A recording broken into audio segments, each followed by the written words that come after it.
Hello my friends and welcome. Probably the news number one for today is the arrest of the war criminal Girkin in the Russian Federation. He's been prosecuted for the extremism according to the Russian law. Just half a year ago, he created some sort of the Angry Patriotic Club organization. The leaders of that organization are the ex-Russian war criminals, including Gubarev and some of the ex-Russian military high-rank command. By the way, they were also arrested today. So how many years Girkin may potentially get in prison?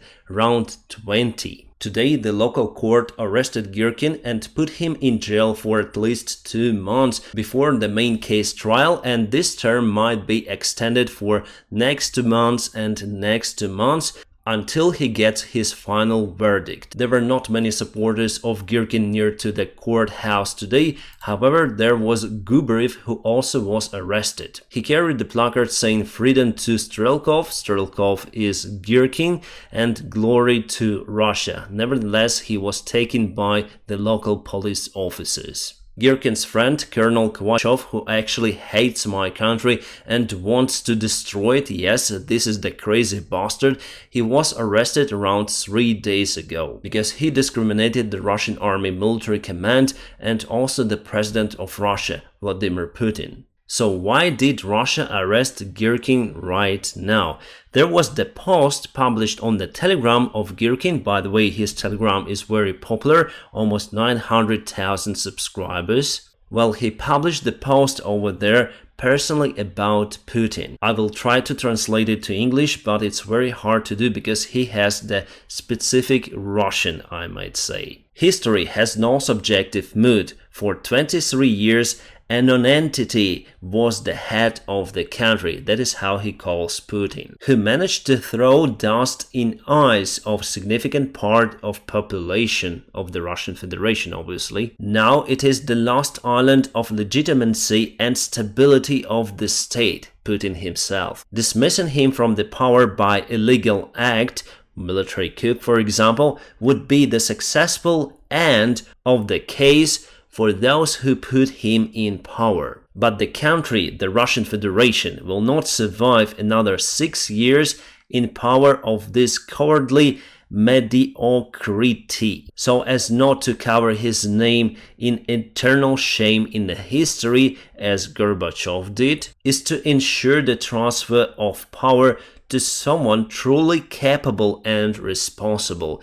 Probably Girkin meant himself. Too bad it didn't even cross Putin's mind. And if it comes to his mind, we already saw the ability of the Russian elite to choose the next ones. As you can see, Girkin is quite pessimistic about Putin as the president of the Russian Federation. It was probably the final step for Putin to make this decision, because Girkin Strelkov has the popularity within the wide range of the Turbo Z patriots. He is also the speaker of the part of the Russian elite. We are speaking about FSB. Putin himself went from KGB, which was reformed, to FSB. And Girkin personally done quite a lot for the Russian peace in Ukraine. He was the one who started the war in Donbass in 2014, and actually he is the war criminal for that and also for downing the MH17 Malaysian Boeing 777. The international court established that Girkin is guilty for that. Well, maybe now Russia may say that he is definitely guilty of that. To say that it wasn't Putin's idea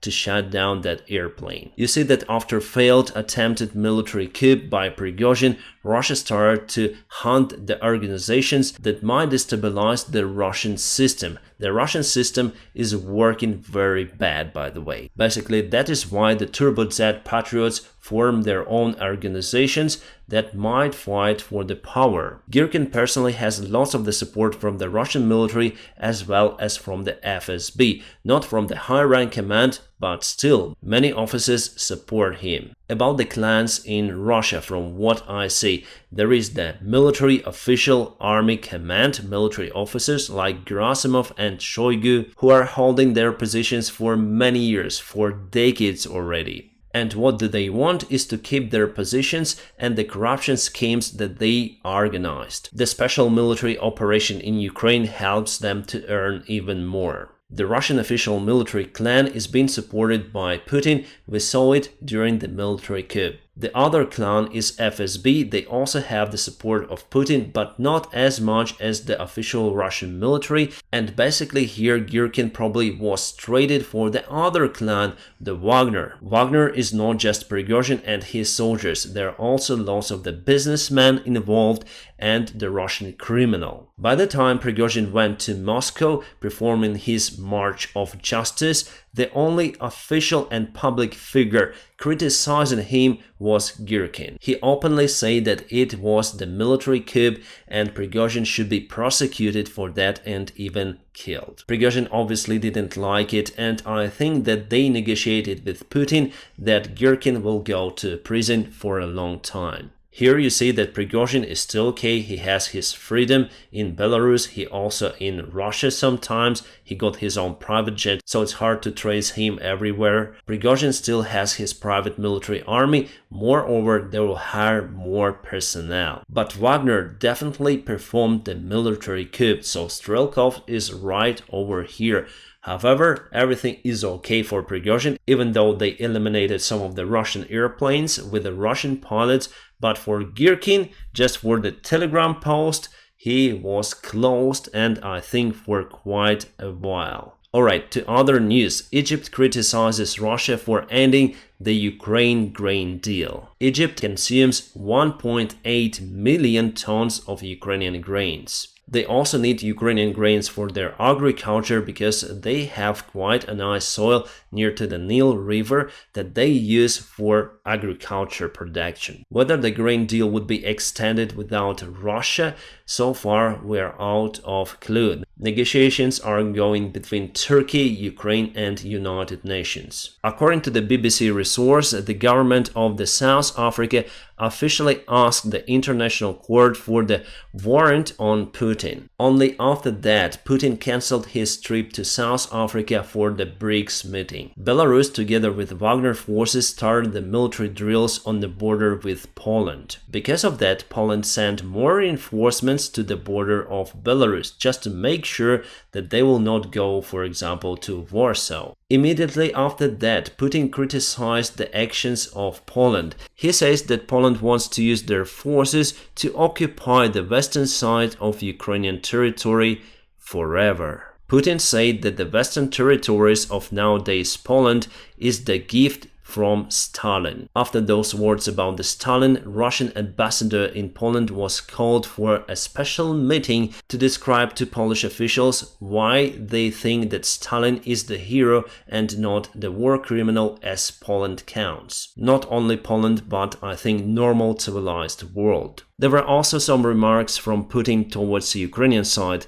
Ukrainian counteroffensive has no results. Ukraine has losses, they lost tens of thousands of soldiers. The Western controllers of Kiev regime are disappointed and upset about the result of the counteroffensive of Ukraine. The aggression against Belarus would be the same as aggression against Russia. In that case, Moscow will reply with all necessary tools. Here he means the nuclear weaponry. Before, at the very beginning of the war, Putin said that if someone supplies weaponry to Ukraine, they will use all of the tools. If someone attacks Crimea, they will use all of the tools. If someone assaults on the Russian Federation territory, they're gonna use all of the tools. So what are the Russian tools? Probably you see them just on your screen. It's over here, but nothing inside that stupid box. I am not surprised that Hungary doesn't want 20 billion fund for Ukraine military. They will ban it, they do not want to participate.